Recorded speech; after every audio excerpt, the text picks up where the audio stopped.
Welcome to the Wish I'd Known Then podcast, where we focus on how authors found success, looking at strategies that have taken them to the top of the bestseller charts, as well as what they've learned from their mistakes. Because being an indie author is more than knowing the latest marketing trend.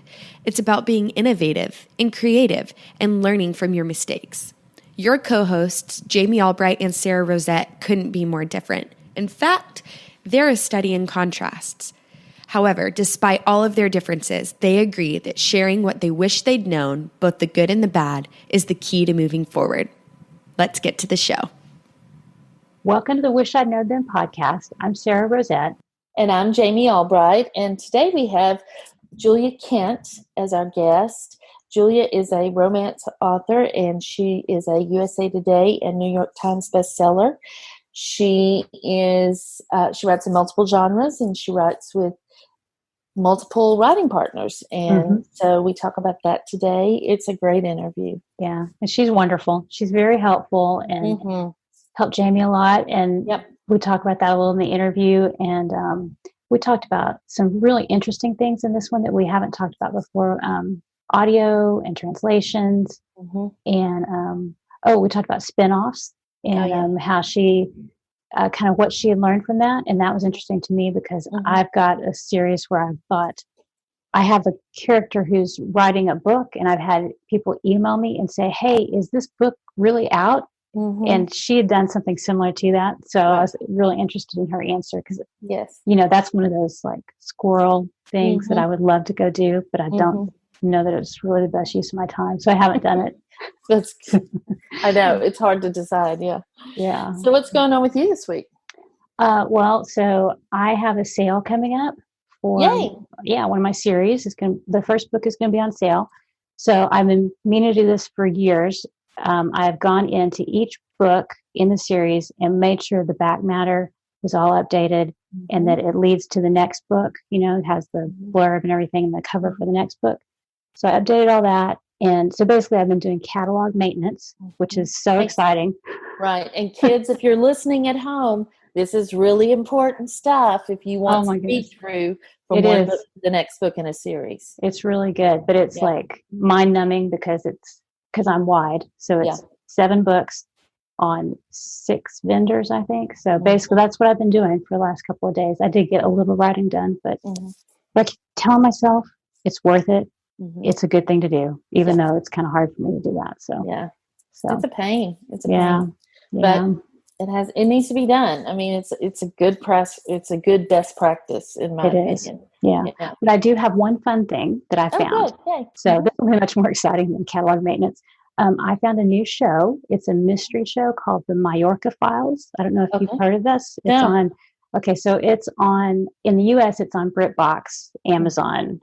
And it's a little kind of like Castle, a little Beckett and Castle, and a little Death in Paradise, Burn Notice, kind of exotic location off the coast of Spain on this island. So it's just really fun. So if you like mystery, so that was my fun story this week. Yeah, we're all looking for something to watch right about now. So I saw a meme today that says, now I know why dogs fight to get out the front door when you open it. I'm feeling about that way. Get a little stir crazy, huh? I know. What are we in? I've lost count of the week. I don't even know what day it is. I went to count the other day, and after like 45 days, I thought, doesn't even matter. It doesn't really matter. It doesn't. Well, my book is with the copy editor, so that's exciting. And I put my release. I didn't have a release date, but I picked a release date, which I'm really excited about. The beta readers loved it. Great news. Yeah, I did cut 4 chapters, whole chapters. Wow. Before I sent it to the copy editor. So that was hard, but it was the right thing to do. Because if you take the chapters out, all but one of them didn't really change anything. And the one that it did change, I could take part of that and put it in another chapter. And it just helped with pacing so much. So, the whole kill your darlings thing it's a real thing. And it's hard. I mean, but you make can the book better. Yeah. Yeah, and it'll make the book better. And you can use that like deleted scenes or whatever to give to your readers and stuff, or little teasers and stuff. Yeah. So I will definitely do that. And but yeah, that's what's going on here. Just now, just in launch mode. Trying to get everything set up and just having my cover reveal. And yeah, we should do a podcast on launching. I think. We should. Maybe just talk about, because you and I launch a little bit differently depending on what we're doing. So yeah, that could be really interesting. Kind of get two points of view. For new people listening, I have a free launch plan on my website. It's jamialbright.com/launch plan. And you can get it there. It's free. So, and we also have something going on this week, the Story Summit. So we did a little Stay Home Story Summit is what it's called. Right. And so we did a little video, so you can actually see our faces if you sign up for this. And it's kind of what we wish we had known, a little summary of what we wish we had known and what some of the things our guests have talked about. And if you sign up, there's going to be so much information. There's probably over 20 workshops, right? Don't you think? And they're all 100% free, and nobody's trying to sell you anything. There's no upsell on the back end of what you see. And so that's always great. And it's just sort of Kirsten, our guest Kirsten Oliphant, came up with the idea, and it's just a great way to give back to listeners and readers. And so if you are an author and you just want to kind of get some more information on craft or marketing, this is for you. Or if you're someone that's got a great idea or have always wanted to write a book, this is a good thing for you too, because it's just all different kinds of great information for authors. Yeah. So we'll put a link to the sign up for that in the show notes. And then I believe it actually goes live on May 18th. I think that's correct. I think so. If it's not, we'll correct it in the show notes. Yeah. No, I think you're right. I think it does. So yeah. So lots of news this week, and I guess we should get to the interview now. Yeah, let's do it. New York Times and USA Today bestselling author Julia Kent writes romantic comedy with an edge. Since 2013, she has sold more than 2 million books, with 5 New York Times bestsellers and more than 21 appearances on the USA Today bestseller list. So today we have Julia Kent with us today. How are you? I'm doing well. How are you guys? We're great. Just, self-isolating. Yes. So I'm so excited to have Julia with us, because Julia's a rom-com author, but she also writes other genres, which we're going to talk about. But and Julia was like before I ever published or anything, she just was so gracious, and I reached out to her and she just answered my questions, and she didn't know me from Adam, and it was just so nice. So I always will sing Julia Kent's praises, because she was so kind to me. So we are glad you are here. Thank you. You're welcome. So tell us the genres you do write besides rom-com. Okay. So I write romantic comedy as Julia Kent. I write romantic suspense as Melly Rain. And then I co-author a shifter series with a fellow rom-com author. And we write under the name Diana Sear. And so now, is that shifter series? It's not funny though, is it? It's rom-com. Lighter. It has some light rom-com. Yeah, it has a really intense world that we built, and so it's the Billionaire Shifters Club. Okay, and it's got moments of hilarity in it. That's good. We could not help ourselves. Yeah, I was going to say, I don't know. People have asked, would you write anything else? I'm like, I love suspense, but I'm sure in the middle of everything, the serial killer would crack a joke, and I'm not sure how that would go over. So, I'm going to stick with rom-com. So, how'd you get into writing? So I've been writing since I was a kid, which is the standard writer's statement. But I have been writing for pay since I was 16. Oh, wow. And so I had a weekly column in a little newspaper in my hometown. And I made $5 to write about high school sports was one column, and the other column was like everything else, speech team or theater productions, things like that. And so I made $10 a week writing. And which, in 1980 something, that was a decent amount of money. Yeah. But, and it's just gone from there. So I've been publishing fiction on some level since 1991, 92, the old fashioned way. Mm-hmm. And then self-publishing got into that in 2011. But I lurked for even longer on K-boards back in the day. Mm-hmm. Yeah, I did that too. I found a lot of good stuff, but I didn't post that often. So, right. So what was your first big success?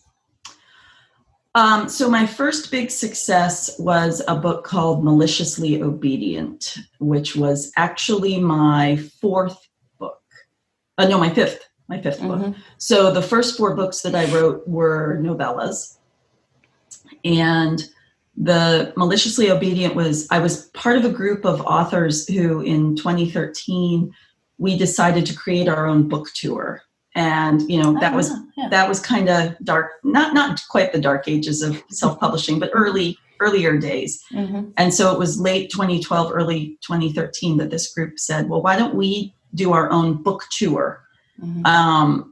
And we split up the work and reached out to bloggers, which there were hardly any then. I mean, there were plenty, but there weren't like now. There are hundreds. Mm-hmm. You can probably make up a list of 700, 800, 900 bloggers and bookstagrammers. And so back then it was just, we were making it up as we went along. And you couldn't do paid ads. There weren't Facebook ads, like nothing. So there were a group of us, probably 10 to 20.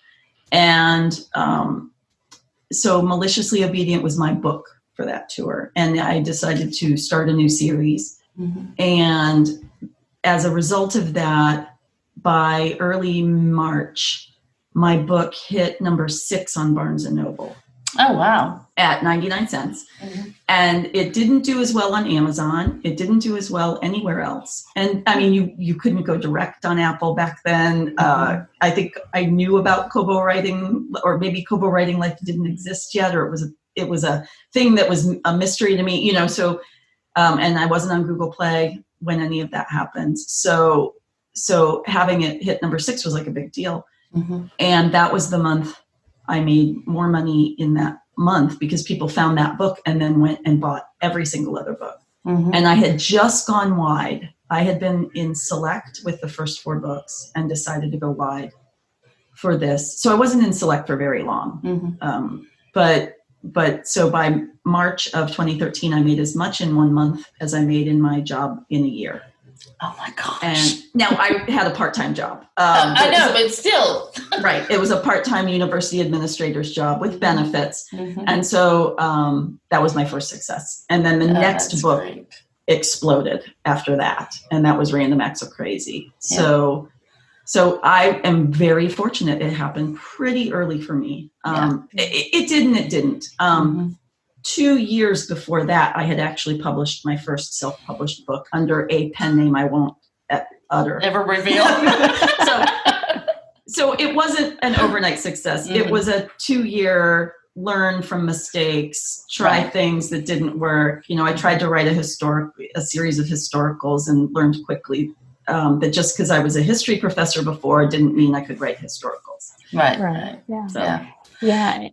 I was going to say, it's so interesting that, everybody wants to do so well with their first book, but it's a benefit sometimes if you have a couple books out and then you hit it big and you get attention because people want more. So then they can go back and read, all the other books, which is awesome.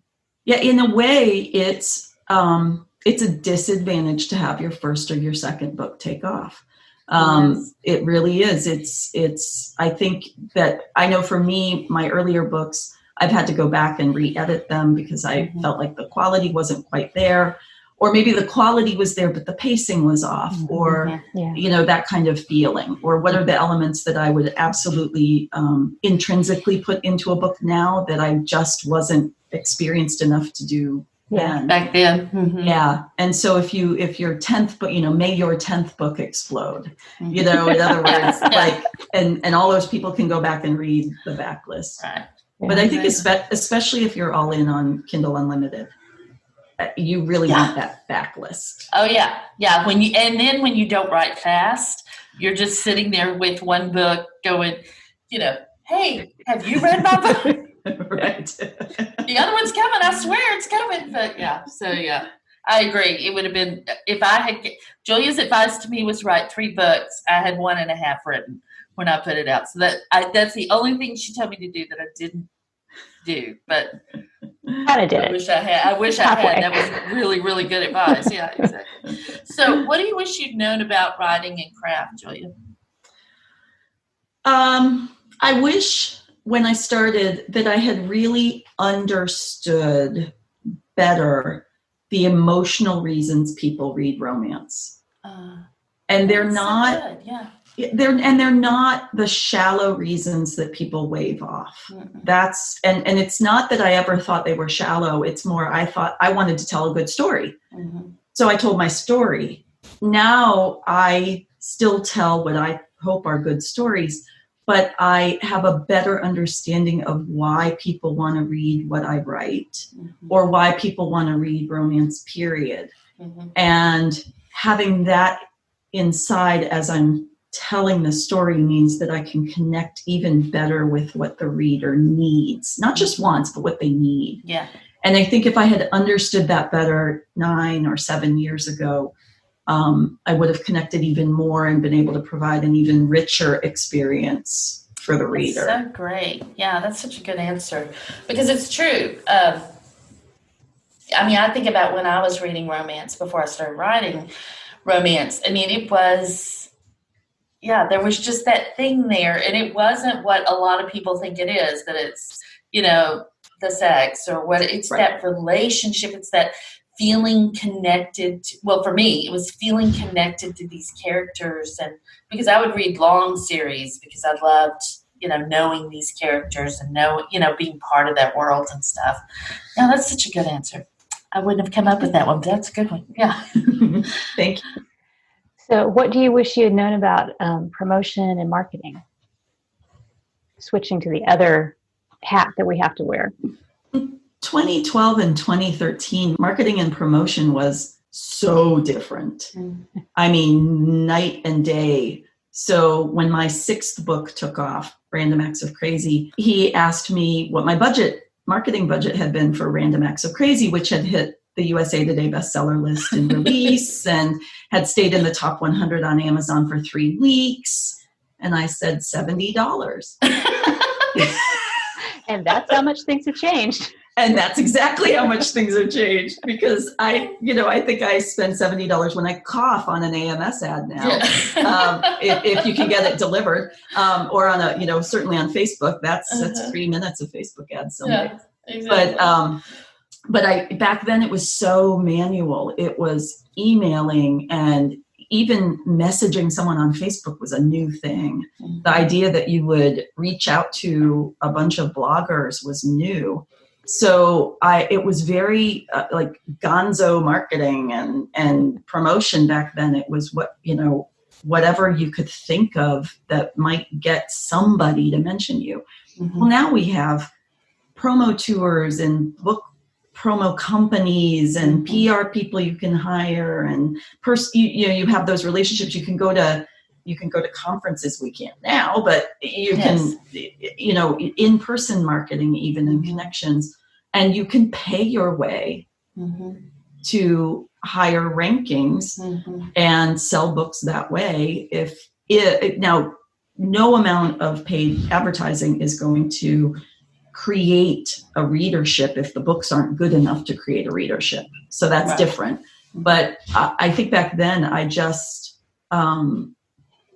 there isn't anything I wish I had known when I started. Because there wasn't anything. Because there wasn't anything. Yeah. I mean, I started Facebook ads pretty early for the author community. And that's because I was fortunate to have some friends who had discovered them. And so my first ad ran in like December of 2013, January of 2014. Wow, that is early. Yeah. It was early. If I could go back in time with ads in the early, because I ran a few and then ignored them because I didn't understand what I was doing. I had no idea. But nobody really, very few people knew what they were doing. Right, back then. Yeah. But I think if I were starting, if I were starting out now, it'd be really different, but really, really different. I think the biggest thing is I tend to discount what everybody else is doing if the advice that people are operating on is all or nothing. So when people say, oh, don't book an ad with blah, blah, blah, it's worthless. That makes me kind of sit up and go, I need to look into that because that doesn't mean it's worthless for me. Right. So but going back, there's nothing I wish I had known because there was nothing. Because there was nothing to know. Well, what assumptions did you make in the beginning about your writing career, and you look back and think that turned out to be right or wrong? Did that make sense? Yeah.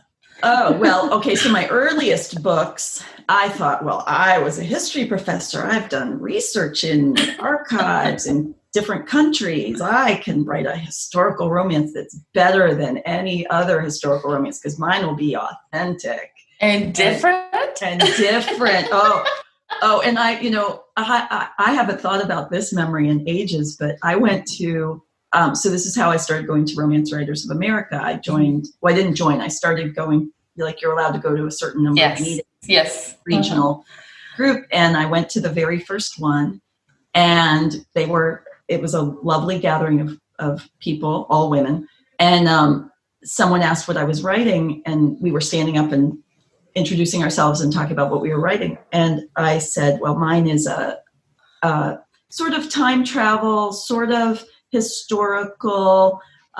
There's even this paranormal piece to it. And someone next to me said, well, throw in YA and you cover everything.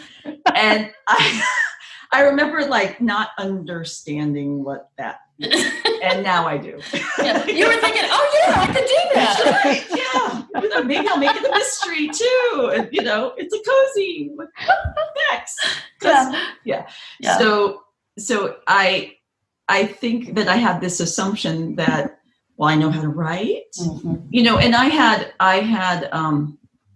I'm kind of a Jill of all trades. I had a literary fiction career. I put that in finger quotes, because in my best year, I made about $290. But I published essays in literary magazines, and I was accepted to Breadloaf Writing Conference, which is a big deal. Right. I had to turn it down because I found out I was pregnant at the same time, and that just wasn't compatible because I have horrible morning sickness, and it was the same time frame. Yeah. But I had that writing background, and I've been nominated for the Pushcart Prize twice, so I had all that. So I just assumed when I started writing romance, I'm going to write a better historical romance. And oh my God, those early reviews, man, I got savaged. I didn't know that. So I'll give an example, and I'm not saying the name. My characters are basically, I now know that I would market it as a reincarnation romance. It's not time travel. Oh, okay. And so my characters have sex at the very beginning of chapter 3, and that was just too much. Yeah. Well, and in my mind, what I didn't explicitly lay out was that you don't find out that they're reincarnated versions until the end of the book. Oh. So that kind of beginner's mistake. Yeah. Yeah. So of course, to a standard historical romance reader, they're like going, what the what is this? This is not what I expected. Right. Yeah. So I have the vapors. Yeah. Right. Well, or it just didn't meet their expectations. Yeah. And that's one of the things I didn't understand how important genre expectation really is. Right. And it's something that gets made fun of among literary fiction, like in literary fiction circles. Well, it's formulaic. Well, no, it follows a formula, but that doesn't mean the writing has to be formulaic. No. When I sit down to watch Law and Order, or when I sit down to watch a mystery oriented show, I would be really shocked if suddenly there's, it turns into a Christian angel storyline. Right. Not that there's anything wrong with Christian angel storylines. It's more like, but this isn't what I signed up for. Right. So that's what I was doing my readers without realizing it. Right. I know the worst thing anybody can say to me is, well, it's like nothing you've ever read before. And I just want to go, oh, darn, yeah. I'm so sorry. Oh, honey. Well, and the hard part is that we all, like, I have a series of The Heart that I am wanting to write, and I have started writing it. And that's what I say to people. I say, well, it's a little of this and it's a little of that, and it's got some fantasy and it's speculative fiction. I finally have a term for it. It's spec fic, which spec fic is basically like the garbage sink, the kitchen sink, not the garbage sink, the kitchen sink. Like, we're just going to throw a little of everything in there, and it does work for speculative fiction authors, but there are very few of those series that do really well. Right. And, so there's a part of me, I've got that author's ego that says, well, I'm going to do it differently this time. Right. But it's not what I'm working, I'm a working writer. This is what I do for a living. Yes. So I will write that on the side. Mm-hmm. But in the meantime, I'm working on my fun romantic comedies, and I've put a pause button on my romantic suspense just because in the current atmosphere, I can't write romantic suspense right now. Yeah. But the comedy speaks to me. Mm-hmm. But that it's like nothing you've ever read before. But I think once you've established yourself, you can go out on that limb.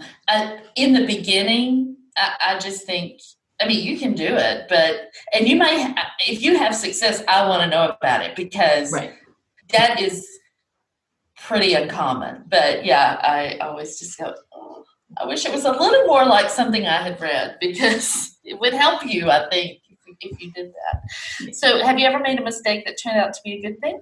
I'm deliberating on it because I'm high deliberative. I took Becca Zine's courses. We did too. Everybody take a shot. Like, here we go. So I'm deliberating because I've made more than my share of mistakes, and big ones attached to significant dollar signs and emotional dollar signs. Mm-hmm. But have I made a mistake that turned out to be good in the end? No. We have a follow-up.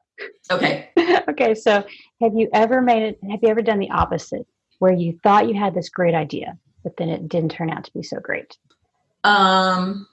Yes, on a mild level. Like, I'm by nature, because I'm very risk averse. Mm-hmm. I don't take the giant leaps.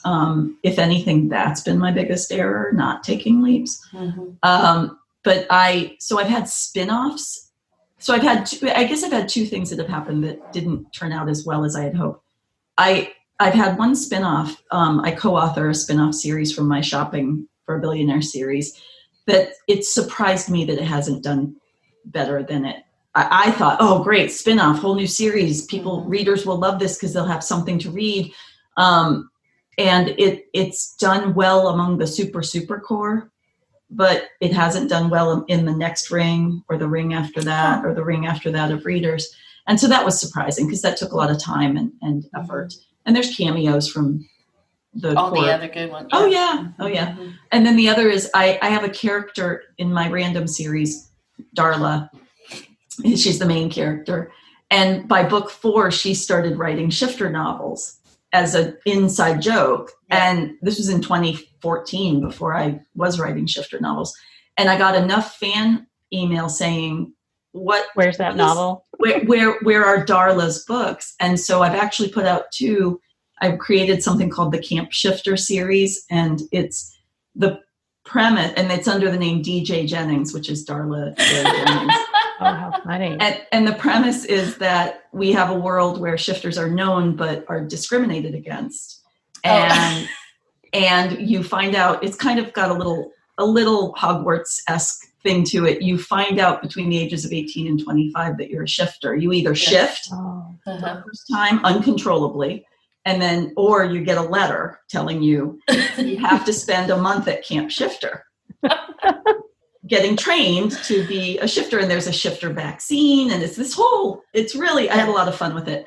And people, even though I mention it at the end of my random books, and even though it briefly, Darla and her friend Amy in the series talk about what Darla's writing, and even though the series, the camp directors are the three main characters from my random series, Darla, Trevor, and Joe, they run the camp in the shifter world. They're all wolves. It just hasn't caught. And the third one, I'm actually editing the third one right now. So that's one of those things. I'm doing it. I'm still writing them because I have fun writing them. Yes. But it surprised me, but it didn't, because once I got to thinking about it more, I realized a lot of contemporary readers don't move over to paranormal. Shifters, yeah. It remains to be seen whether I can pull people into the series through the paranormal. Like maybe they'll like the shifters and they'll come over to Darla. Right. But that idea, I was like, oh, this is going to be great. I get to world build. I get to, and then people will no. Yeah. And it's every reader has their tastes and their likes. So I'm not upset, but it's more like, oh. I'm a little surprised because Darla is such a popular character for you. I mean, people love her. She's crazy. Well, that's why. Yeah, she's crazy. Yeah. She's everybody's id. You know, she has no filter whatsoever. And that was part of the surprise of that book taking off. When I wrote Random Acts of Crazy, I broke. So that's an example where I broke a bunch of romance rules. She slept around. She talked openly about her past sex life. She's she's significantly heavier. I mean, she's a BBW and she is brash about it. She's sex positive and she ends up with 2 guys and she's still with them 10 books later. Yeah. So, but that's one example too, where I broke rules where the books aren't all about those 3. Yes. It's like book 1 is about her and the 2 guys in this band. Book 2 is about a different guy in the band and his girlfriend. So in other words, if I were to rewrite that now, I would have made different choices because readers, if they read book 1 and think that the next 9 books are only about Darla, Trevor, and Joe, they're in for a surprise and I may lose people. So that's like a structure thing that I would change now. Right. Just knowing, just experience, and stuff. Yeah. Yeah, that's good.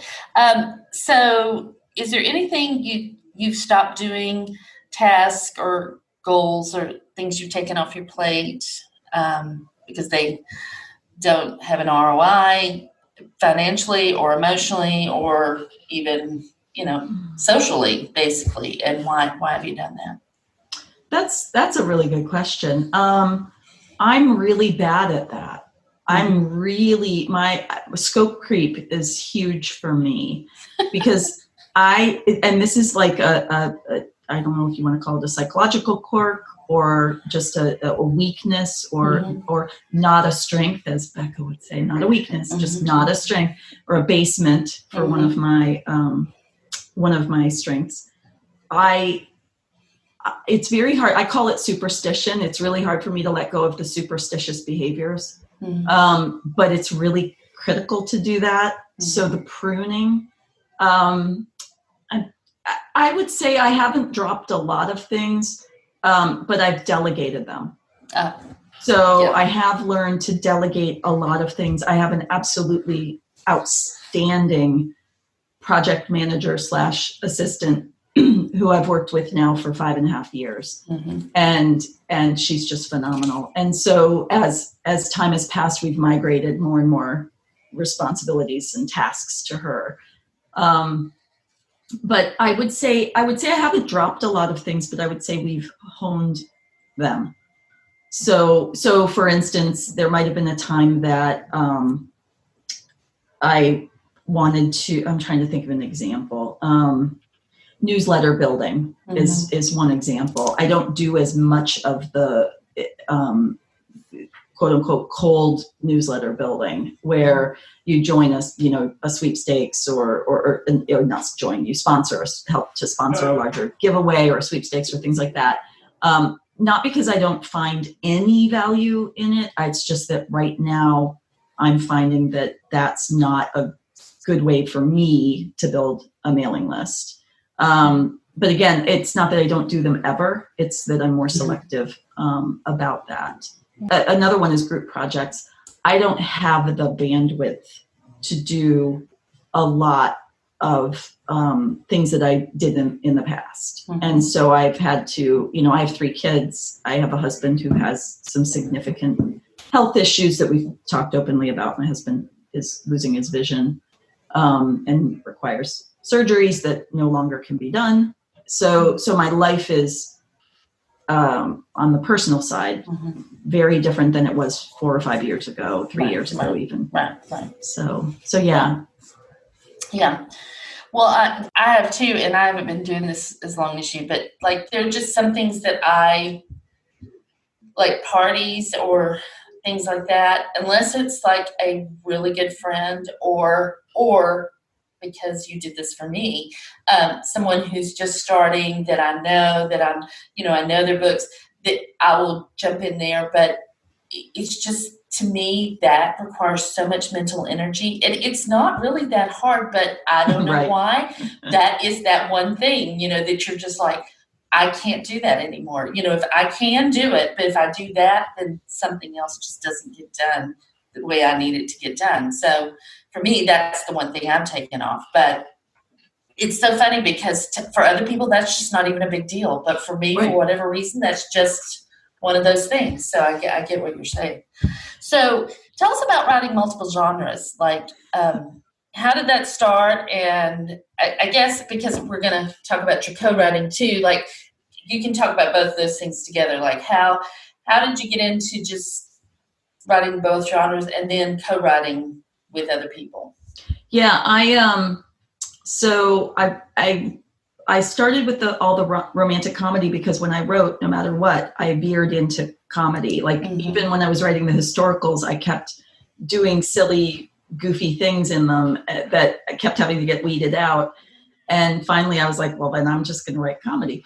And the romantic suspense came about in 2014. I wanted to try something different.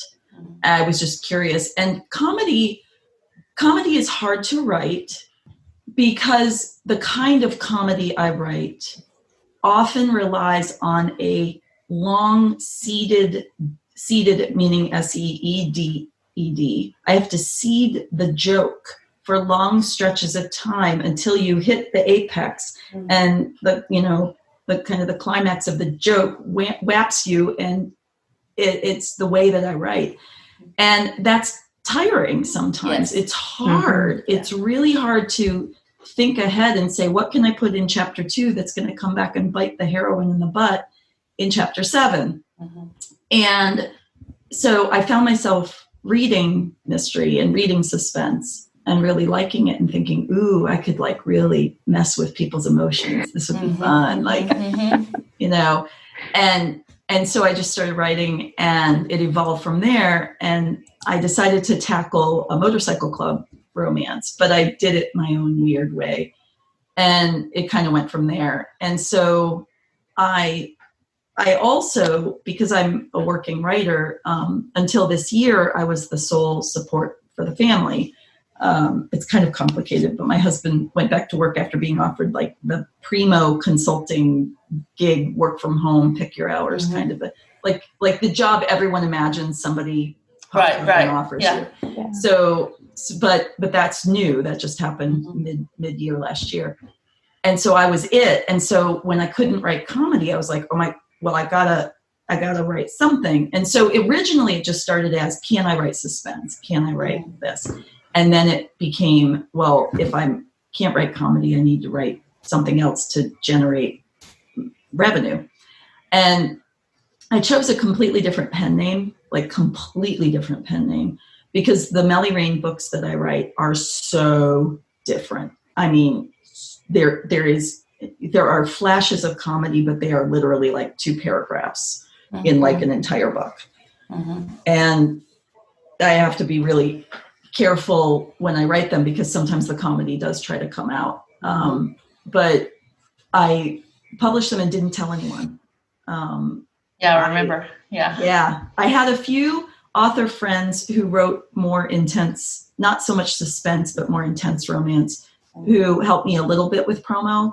Like they put some of my books in their newsletters, but I didn't do some big push because I wanted to see what would happen. Right. So that's how I started writing suspense. And then the books did well enough. And then I finally announced it about a year after. It was when my second series was out.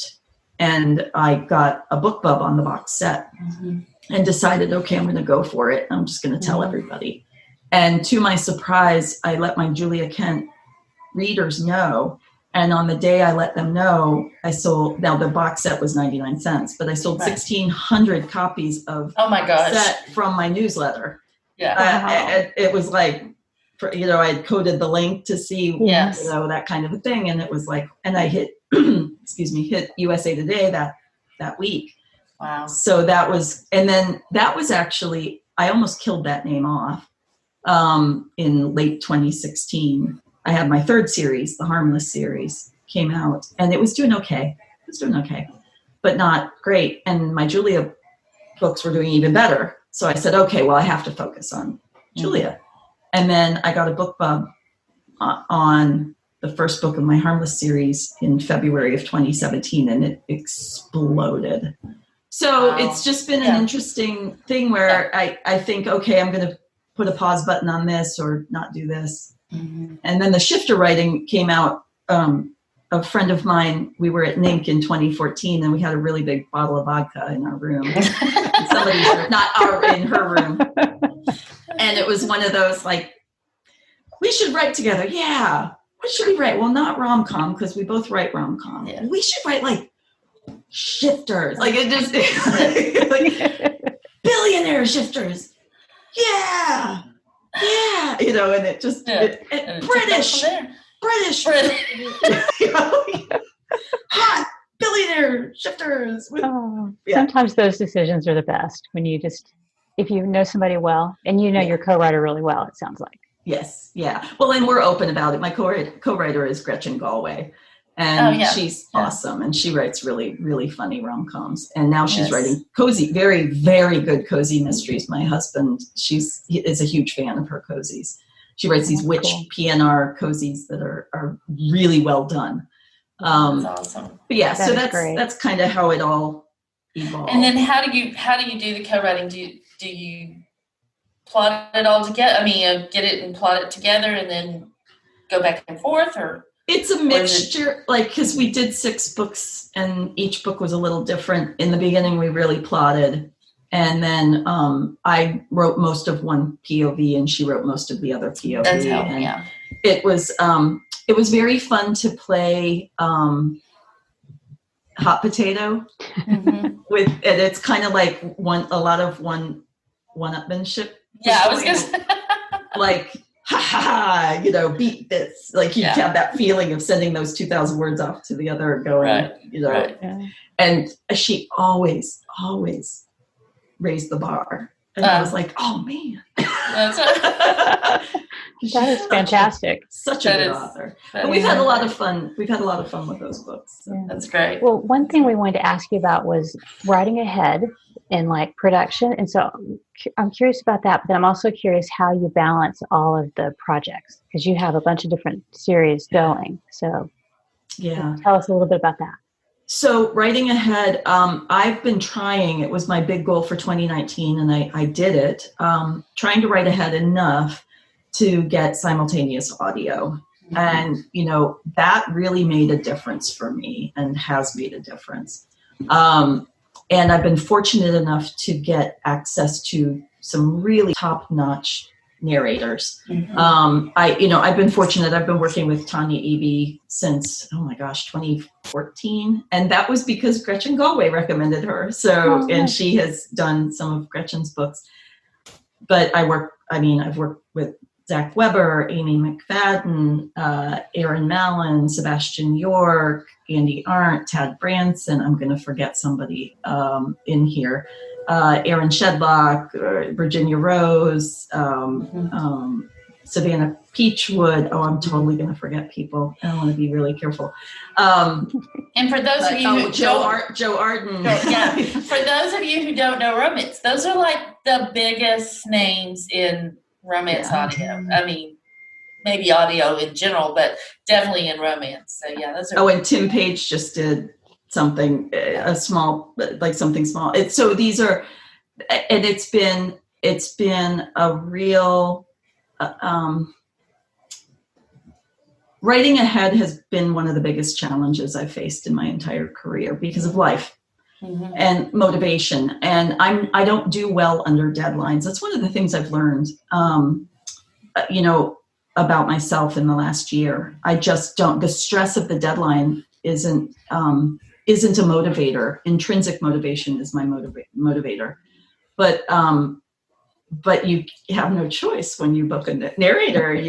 And narrators are professionals like us. You can't just keep moving the goalpost. Although I just did, and fortunately somebody was very gracious and able to move it. But the simultaneous audio, I think, has been really big for me personally. So how far ahead do you have to write to be able to get the audio production done? So you do a simultaneous release with the audio? I do. So how far ahead do you have to write, do you think? It depends entirely on, my goal is to be a few months ahead. My long-term goal is to be 6 to 9 months ahead. And at one point I had gotten to about 4.5 months ahead, and then life intervened. Yeah.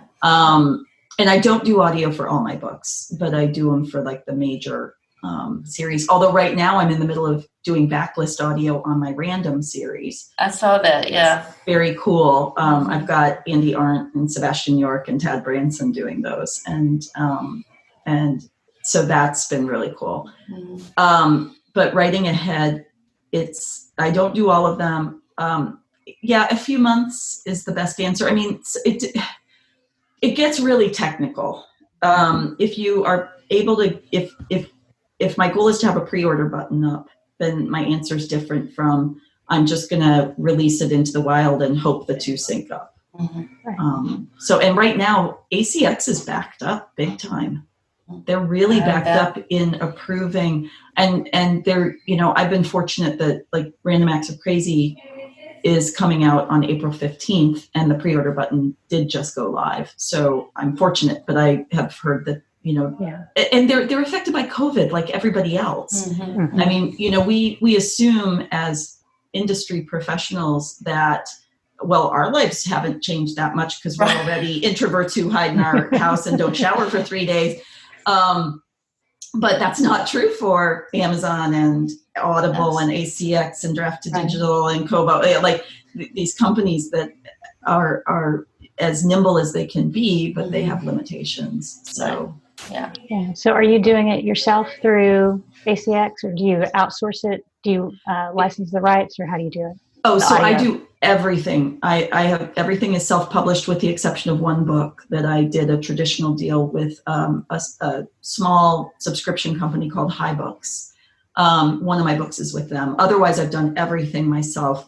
The big change I made about 1.5 years, 2 years ago was I did start using production companies, where before it was just me and the narrator and whatever producer those narrators were using.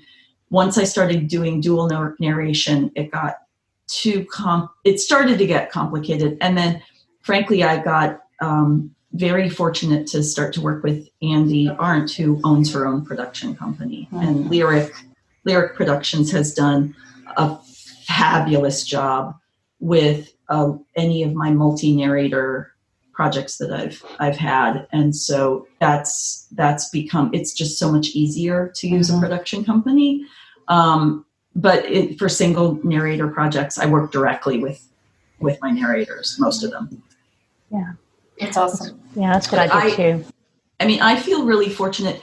2019 for me, I released the fewest number of books that I've released, and audio was on the rise, and I was so happy. I mean, I'm at number 40 or 42, 41, 42 self-published audiobooks, and that revenue stream as an author has been a saving grace, because not just because audio's gone up in terms of raw increase in the industry, but to have control over that and to be able to jump into projects or jump into promos and to have that, or to see something that was done in 2014 and 2015 get new life. That's been really valuable for me. So, That's awesome. So do you, I know people will want to know, do you do ACX exclusive, or do you do non-exclusive and also use like Findaway or something else? Yeah, so I actually was one of the first people working with Findaway. I'm talking like mid 2017 was the first time I met with them. I have 34 books non-exclusive. Boy, I have to go check my numbers. But I was doing non-exclusive. I went in exclusive and then changed the contracts years ago to non-exclusive. So I'm really pleased with doing a multimodal approach right now. What I do is all my backlist is wide, and then front list, though, I'm doing, for now, this may change. For now, I'm doing exclusive with ACX, and then the plan is after a year to go wide, and that way the library distribution and other smaller vendors can kick in. And then also I have control over the pricing. I'm really pleased with Chirp as well. They have been phenomenal. I've been working with them for a while. And so that's my approach now, exclusive for a year and then go wide. I don't know whether I'm going to change that. And if I do, it'll be for, data reasons. Yeah. The library market is just going crazy. That's what I'm seeing, is just like people have realized that they can get audiobooks from their library. And I'm getting emails from readers saying, when will this book be out in audio through my library? And I'm like, whenever it gets through quality control. Right. Sara does really well with audio, but I think it too, she writes mysteries, and so, and also her really popular series right now is a mystery set in the 20s, which is awesome, by the way. But nice. But it does great, I think, for her. Escapism, and I think that is there's less books in audio, and like once you start getting down into the smaller niches, there's a smaller portion of audiobooks available. And so I feel like we're kind of at the point now that we were with ebooks maybe 5 years ago. Like there's not that much competition in audio. Do you feel that way? I think it depends on what you write. If you are in contemporary romance, you are competing with a flood of good material too. So I think you have to spend to get visibility more in contemporary romance than in some other niches. The upshot is it's a much bigger market. The downside, though, is that's the trade-off. And I think if you found a niche and you've got rabid readers who are waiting and drooling over the next product, or the next book, the next audiobook, the next print book, whatever it is, then that's amazing. But I think it's different in that sense. It's different. Well, what changes have you seen in the show in romance over your author career, and how have you adapted to those changes? Definitely way more authors, way more, and a seemingly infinite series of opportunities, and trying to sort through what aligns with my values, what aligns with my time, what aligns with my brand, if I have a brand. I'm terrible at that.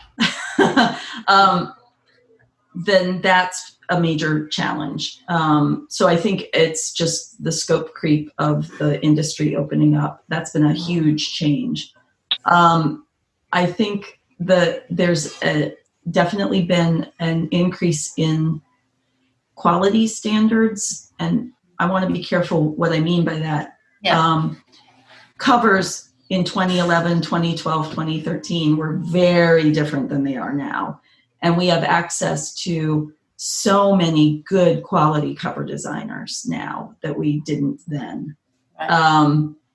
I think that the kind of story that's popular now is different than the kind of story. I mean, I got started when 50 Shades was huge, and bless E.L. James for literally creating this whole environment that we've been able to enter into. But I see where books that were in that same feel were hugely popular. And I don't know that much because I don't write books that are more intense, whether it's BDSM or just intense. I get the sense that I see a lot of authors who used to write that way, kind of pivoting and writing more rom-com or writing more of something a little different. Sports romance has definitely gone up since, but it does this. It does that. Yeah. Like I suspect right now that fantasy, anything historical, whether it's historical fiction, historical mystery, historical romance, I suspect anything that isn't our world is doing well.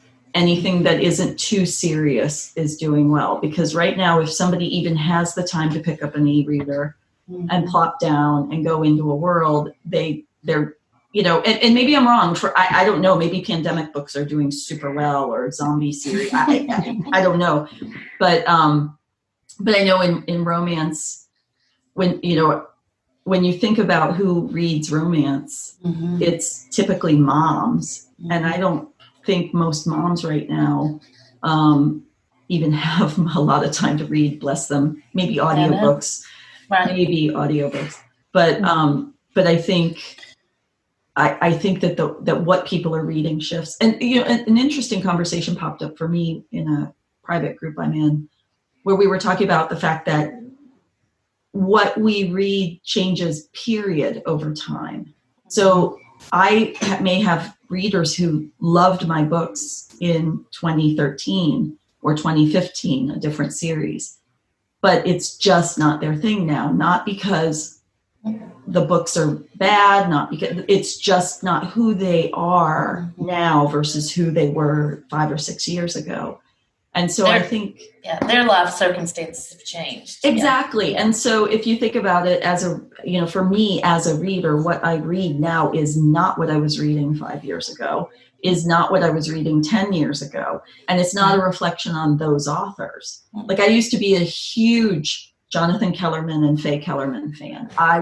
And Patricia Cornwell. I would wait until those books I would be buying the hardback. I was like, and going home and getting my coffee and my snacks and like ignoring the world. And those are they're still great books.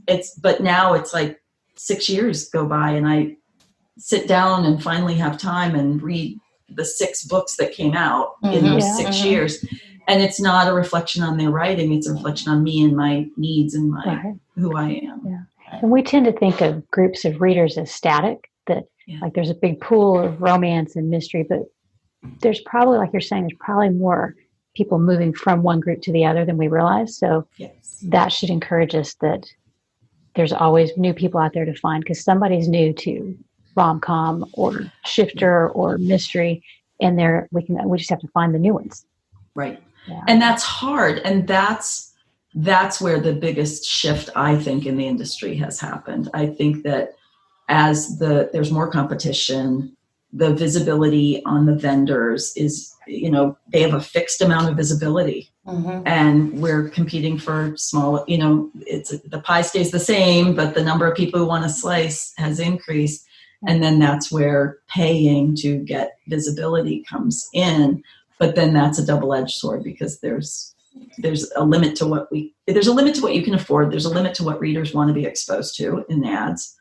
And then there's a limit to how sticky those readers might be. Like, so it's that whole question of, you can't get an organic reader easily. So how do you try to find those readers who really are aligned with what you write? And that's the big question.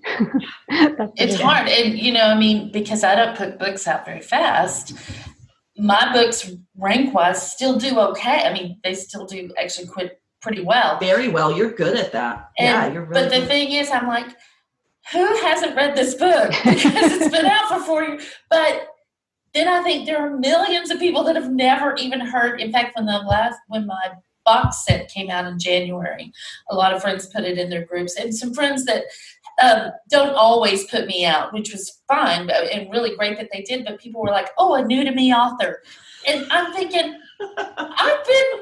how is that possible? I know the author you're with. I've been in this group. I mean, like I've put books in here before. So it's like there are still tons of people that don't know who Jami Albright is, which is great because there's a chance they might buy my books. But yeah, I mean, that's the thing. It's just harder and harder to be seen. And then when you do find those readers, like you said, I think that's so important. They're not necessarily organic, but are they close enough that they could become like your organic readers, sort of thing, and how much they like you and how much they talk about you and stuff. So yeah, it's crazy. Yeah. So what's the best thing you've done to set yourself up for success, Julia? Oh, married the right guy. He's been That's very important. He's been so supportive. I mean, I think spousal or partner support, if you're in a relationship, is so significant. And that's not to say that you can't be successful without that, of course. But I know people who had to be successful in spite of their partners and spouses. And that is a whole different realm. Right. But aside from marrying well, I think I lack something that a lot of authors have. I lack imposter syndrome. I simply don't have it. I have it in other parts of my life. Mm-hmm. I had it in truckloads in academia. But I don't worry, will people like my book? In the way that I keep hearing, like I don't get writer's block because I'm afraid that readers aren't going to like the thing I'm writing. Mm-hmm. My attitude is I'm going to write the best book that I can. I'm going to put it out there. And if it connects with people, great. And if it doesn't connect with people, okay, I'll write another one. And it really is that simple. It's, and so I think that sets me up. I think it does too. In a pretty natural, not that my success is natural, but it's innate in me. Yes. Like I can't teach it to someone else. Right. I can't, it's just a part of who I am. Yeah. And it's not a hurdle you have to get over to get to the next, that's it's just not an issue for you. Yeah. Wow. That's great because I mean, there's other things I could point to that helped with the success. But I think when I look at my author friends and I see them like just squeezing their hearts out, struggling with this kind of thing, and it makes me want to, I've learned to just stay quiet about it though, because the last thing, and I know from being in academia and dealing with it, because the last thing you want to hear is someone else going, "No, I don't feel that at all." Yeah. Sorry. Not a judgment on you for feeling it. I have empathy for you, but it's not my struggle, not my hurdle. Right. I do think that for me, my biggest struggle is I am risk averse, and I'm too deliberative. I am too strategic and deliberative. So I will spend too long figuring out all the implications of a plan rather than just start doing it. Mm-hmm. And my number one is activator. So I jump in and I have a fabulous idea, and 20,000 words in, I'm like, hey, I don't have a story. I got a great idea, but I don't really have a story. So I'm not so risk averse. Yeah. I jump and then look later. So I'm definitely with Julia. I don't do anything. I spend too long thinking. So it's really fun. Yeah. So I'm very interested in translation. So can you tell us how you've been doing that and what has worked well for you with that? Okay. That's been a minefield. So at that, I have been working on translations since late 2013, early 2014. And you wouldn't know it from the number that are out there. This is one of those early-ish adopter nightmare stories. But without getting into it too much, I have a lot of books that I have never seen the light of day because I learned the hard way that some translators are better than others. And so I have books in German and in French across two different pen names of Julia and Melly Rain. And it's only literally in the last year or so that I've kind of ironed it out and started to find some good people to work with. I have 4 books in French that are out, 3 more, or actually many more are coming.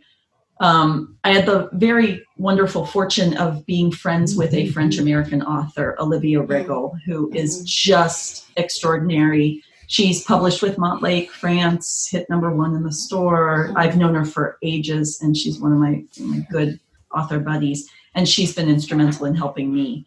But I also use a team of proofreaders and translators. But the self-pub part of doing a language you don't know or that a friend isn't helpful with because she knows it, that's the biggest stumbling block. And now there are way more resources. Like there are translation agencies that'll handle the marketing translation for you on a wider level. There are even some agencies that do PR now. That was not a thing in 2014 and 15 when I was trying to start. So for me, it was very much like the first French translation I did, I earned out in 3 weeks. Oh, wow. But that was 2015, and then I didn't get a second book out because of some complications with translation teams.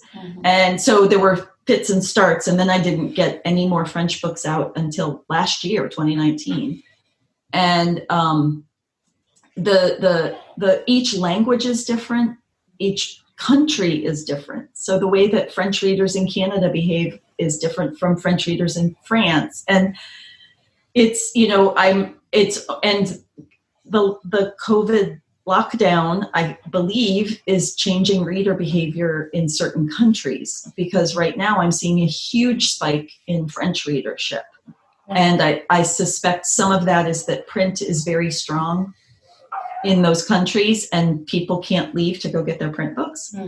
That's just a suspicion. I don't know if this, or I don't know, because I'm literally not marketing any of these. I don't know if retailers have chosen to take a first in the series free that I did in French and market it. So it's a little complicated, but the biggest thing with translations is I don't speak, my husband speaks German, but he's not, his mother's German, but not professional level. Like, in other words, he could not read a manuscript and say, oh yes, this translation is good. And I'm not handing anything to my mother-in-law who left Germany in 1946 and who's fluent, but there's like a running joke. There's a running joke in the family. I took a German class years ago to speak German to my husband's grandmother. And I kept calling a pen a Federhalter, which is feather holder. I was calling it a quill because in the 1940s, that was the word for pen. So at any rate. So just one of the pitfalls of translation and language. Yeah, I mean, I know authors. I would not consider myself an author to ask for high level advice on translations, because I've basically made every mistake you can possibly imagine. And so the people who are, the advice is the same. The people who are doing well in those countries, in those languages, those are the people to go to and say, hey, how are you doing it? But you definitely need a team, right? You have to have, I think so, the translator and the proofreader, and then the marketing. It's a big project. Yes. And like many of our other freelancer relationships that we all have over the years, people come, people go. People do high quality, people don't do such high quality. Like it's a revolving, for me, it has been a revolving door. And that's been frustrating because I haven't experienced that in any other aspect of the business at the level that I've experienced it with this. That's interesting. Yeah. So like I haven't experienced it with audio. I haven't experienced it with cover design. I haven't. So, and I think part of it is, a big part of it is I am not fluent in these languages. If I were, I would be able to catch things in a better way or weed through things in a better way. Yeah. But I know other people who have not had these experiences. And so maybe they're just better at managing teams than I am. I don't know.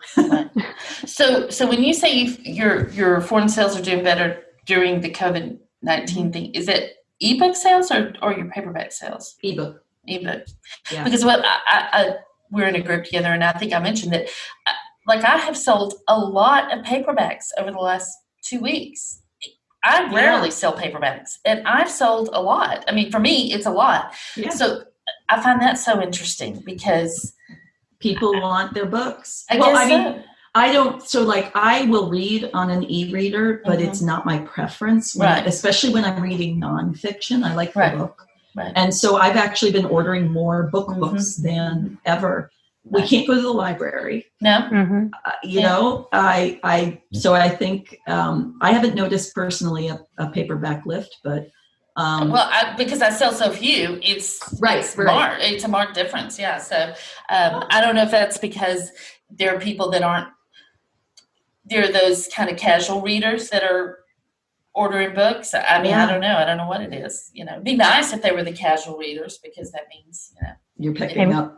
Getting a whole new group, but they're the new readers that haven't found you before, maybe. Exactly, so whole new demographic.